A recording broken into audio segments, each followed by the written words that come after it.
And the House will soon take up the package of spending cuts narrowly approved by the Senate overnight that slashes previously approved funding for foreign aid as well as PBS and NPR. Lawmakers are also reacting to President Trump's latest comments on whether he'll try to oust Federal Reserve Chair Jerome Powell, whom he has said repeatedly criticized for not lowering interest rates. Natalie Brand has details from the White House.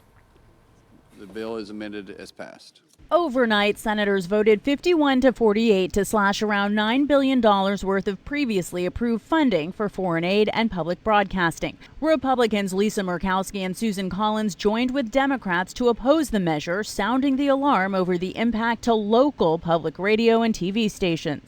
For many families, public television is one of their only early childhood education tools.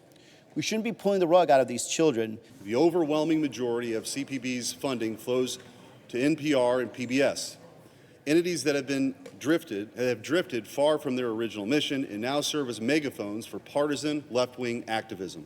The measure now has to go back to the House for a final vote before the Friday deadline. Republican lawmakers are also weighing in after President Trump raised the idea of firing Fed Chair Jerome Powell, which he now says he is unlikely to do.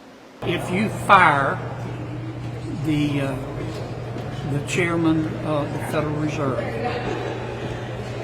you will see the stock market crash. President Trump confirmed CBS News reporting that he asked a group of House Republicans for their opinion on the matter, as he's been hammering Powell for months to lower interest rates. I asked, what would you do about that? They all said would fire him. Are you completely ruling out the idea of firing Jerome Powell?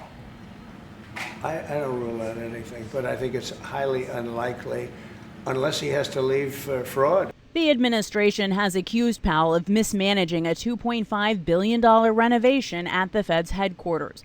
Federal law says the chair can only be fired for cause. Chairman Powell's term ends in May.